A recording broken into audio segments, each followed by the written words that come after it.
Na-try mo na ba ang double barbecue chicken nuggets ng McDonald's? Sarap! Ano nga ba yung double barbecue nuggets na sinasabi ko? Meron nga bang bagong ino-offer na product si McDonald's? To be honest, wala. Pumasok lang sa isip ko, meron silang ino-offer na barbecue shake fries tas yung barbecue sauce ng nuggets. So if ibubudbud natin yung barbecue powder sa nuggets and then sasawsaw natin dun sa barbecue sauce, technically, double barbecue siya. Muna tayo magpaligoy-ligoy pa. Samahan nyo ako, bilhin natin yung mga kailangan natin, tapos gawin natin. Pakita ko sa inyo. Tara! Ayun, kaarating lang natin dito sa McDo. Tara, bilhin na natin yung mga kailangan natin.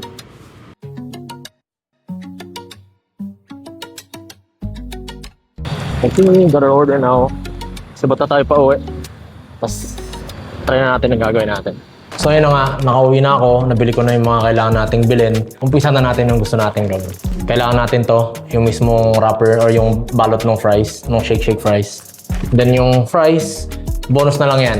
Ang kailangan lang natin dito is yung powder niya. Isang 6 pieces na nuggets, yung shake fries, nandito yung barbecue powder niya. Nandito rin yung chicken nugget, barbecue sauce. Ang gagawin natin is yung barbecue powder, gagamitin natin sa nuggets instead na sa fries. Yung 6 na nuggets, lagyan na natin dun sa... Ayan. Lagyan natin yung barbecue powder. Lagyan na natin yan. Lagyan natin lahat. Ayan. Lagyan natin. Ang ganda ng kulay niya. So, kung makikita nyo, yan siya. Hindi masyadong kita kasi halos magkakulay sila ng powder tsaka yung mismong nuggets. Shake na natin.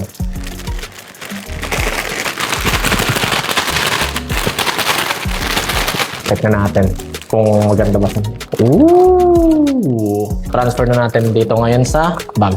Wait lang, baka matapon. 4, 5, and 6.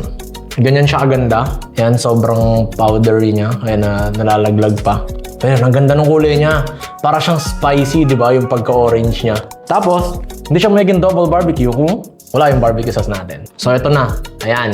Ayan o. Ganda niyan. Barbecue na nuggets, tas barbecue sauce. Hindi siya ino-offer ng McDonald's. Pero, di ba? Given yung mga ino-offer nilang products, is pwede natin gawin to. Tara, try na natin.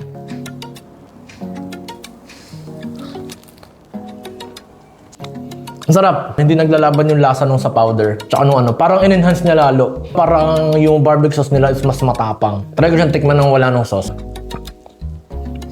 Sarap. Merong konting sipa ng hanghang ngayon yung nuggets dahil sa barbecue powder. Patagdagan pa nung yung sarap na itong mismo. Nitong barbecue sauce. Kung ako sa inyo, try nyo to. Kaya ang tanong ko sa'yo ngayon,